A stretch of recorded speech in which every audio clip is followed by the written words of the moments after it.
It's down there, Jim, you know that. For before or after? Well, right now it's after. You never know what happens. You might be first. Okay, well, I'll be prepared to be first, certainly. Thank you. Thank you.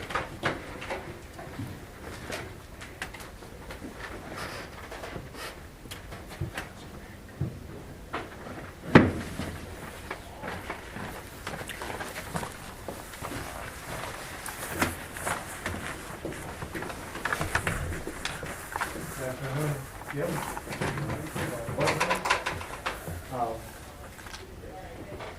I have been going to meetings probably as long as anybody on the ad hoc committee or whatever, because we dealt with the issue before you ever got completed with that. I have to thank the Illinois Attorney General because the public input was stifled at the ad hoc committee.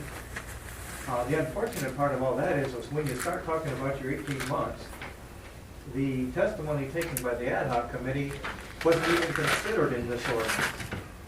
Because when this group settled down, they decided, let's borrow the one from Ogle County.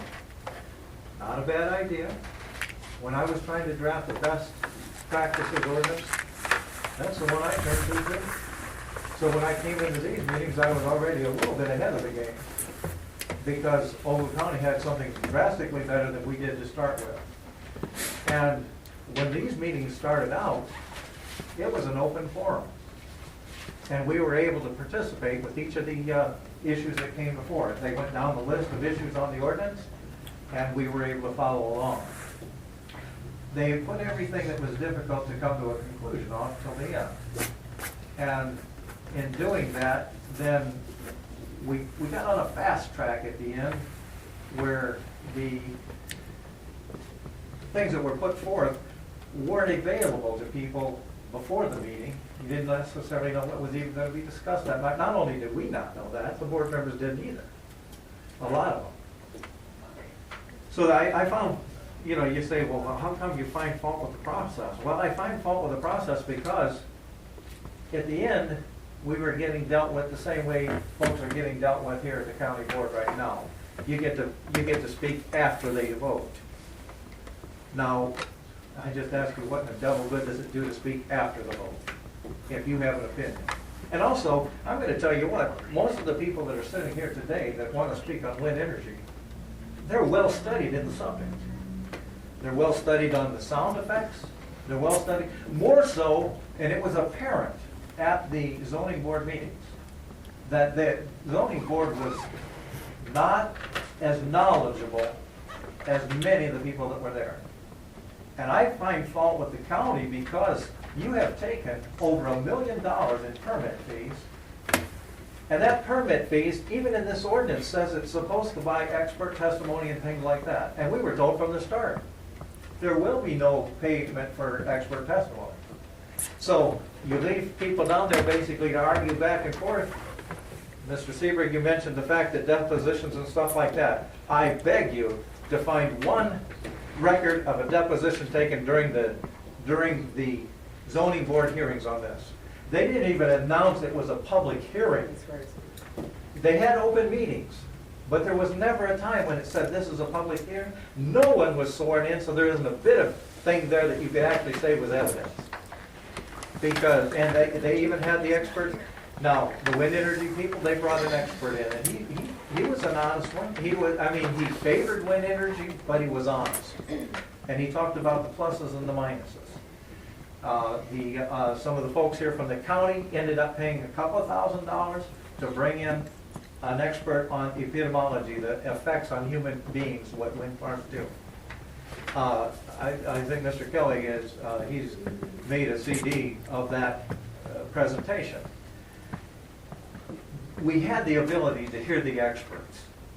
But I'm going to tell you what, not one time during those zoning board meetings, and I believe I was at every zoning board meeting. I wasn't at one of the ad hoc committees. I came in late on this one because I had another county meeting. But I was there, everyone but half of one. All right. I listened to that testimony and things like that, and They even took our stuff and put it on the website, which was wonderful. Except that at no point, when they got down to the end here, in fact, the statement of purpose was written at the end of the meetings, not at the beginning, when you set a roadmap out. It was written at the end. And it was so blatantly biased that it had to be rewritten. Because they wrote it, basically they said, we've written a wind farm here, a purpose here to make wind farms palatable to everybody. I had suggested back in July, because again, I have 20 plus years as a mayor and as a board member, and also 13 years on this planning commission. And Mr. Seaver, you talk about people having rights. And I'm telling you what, this planning commission, the Lee County Planning Commission, has denied people the right to build a home on their own land. Because it was taking away from goal number one in Lee County was to protect prime farm ground. We have suggested to people, not that you build it over there because maybe they wanted it on one part of their property, we suggested, okay, to do what you want to do. In certain cases we had allowed it. In other cases we did not allow it. Because it wasn't going to be protecting the family farm. The Lee County Code, at no point along the whole process was it ever a reference made to the Lee County Code as to what the code requires already. You would think that there would have to be some reason, something to draw this into the code already. No references there. Now I want you to know that I sat down in August of 2010 to write a best practices ordinance to allow for wind farms. I'm not against wind farms, but I believe that they have to be regulated responsibly. And that means setbacks. There hasn't been anybody. I asked the question at the zoning board meeting, and the wind farm people or nobody could tell me why 1,400 feet was the right distance for setback. But Vestas Wind Company that manufactures, one of the world's largest manufacturers of turbines, tells their own maintenance and operation people do not work within 1,300 feet of these things unless you absolutely have to, and get your work done and get out. Now, with the 1,400 feet, why is that common across the state? You know where 1,400 feet started in Illinois? It started in Lee County because we had the first ones.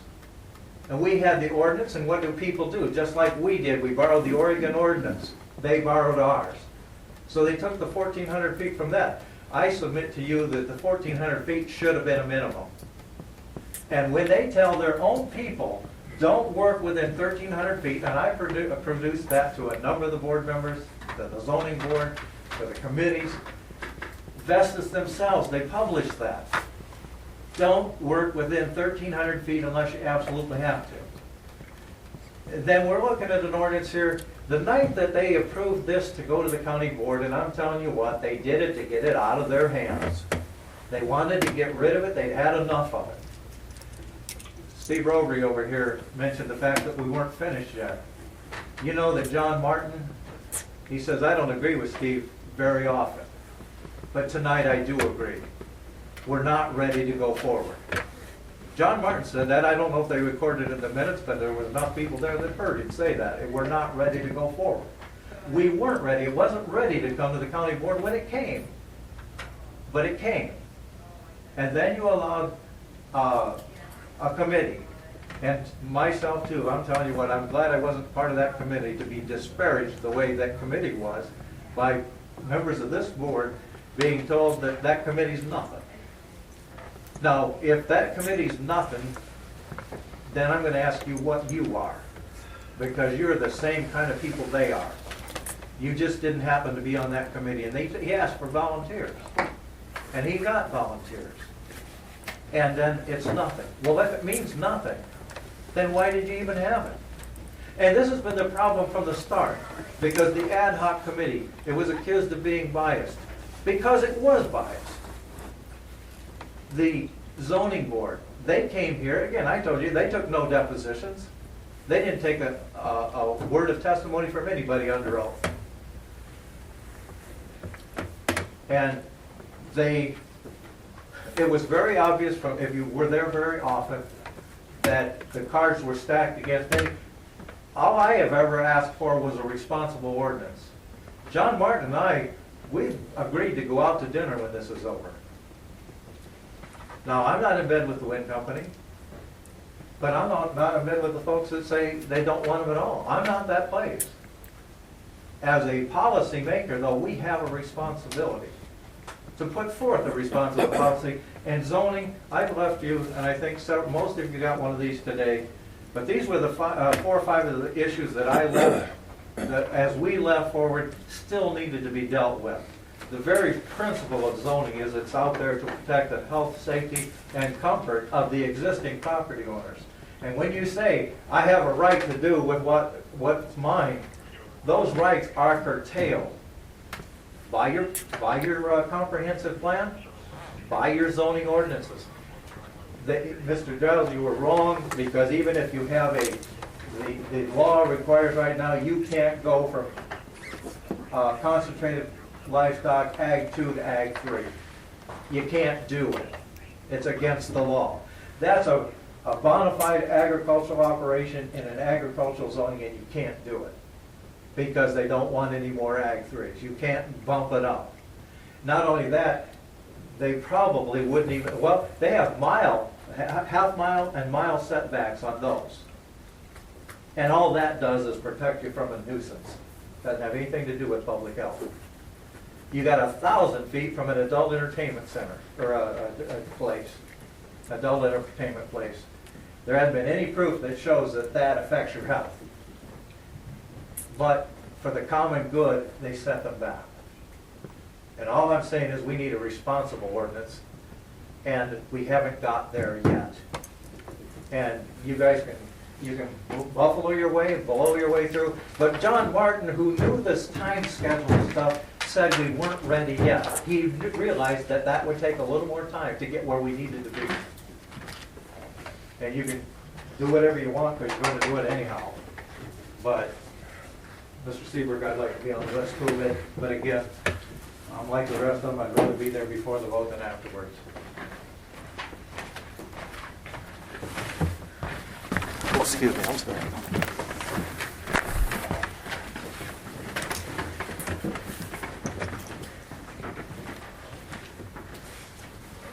Steve Robrey, Franklin Grove. I'll be brief. I just want to go on the record as being one more person who would like to speak before the county board next week, and I would like to have the opportunity to do it at a time that is meaningful, not after any vote or decision was made. I guess the other comment I'd like to make is we've heard several times people saying that there is definitely going to be a vote at the next meeting, and I think that that is extremely premature.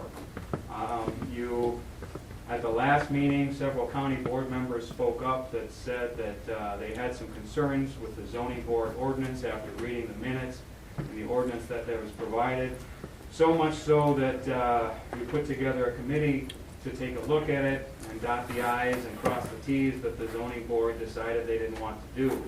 So I'm asking that you allow this committee to finish their work and hear their recommendation before you assume that there should be a vote next week just because you want this issue to be done and over with. The work has not yet been completed, and I'm asking you to allow it to be completed to the benefit of the people of Lee County. Thank you.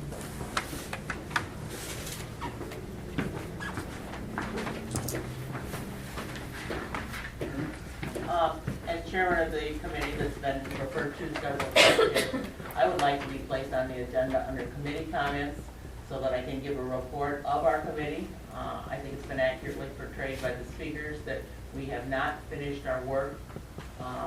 We were disheartened at the second meeting because I was hearing, that we weren't going to be allowed to accomplish anything, that the vote was going to proceed. And so I'll admit, I lost my enthusiasm. There was a lot of good discussion amongst the board members, and I think it needs to continue. Somebody here, one of the speakers, quoted me that everybody's not going to be satisfied, and I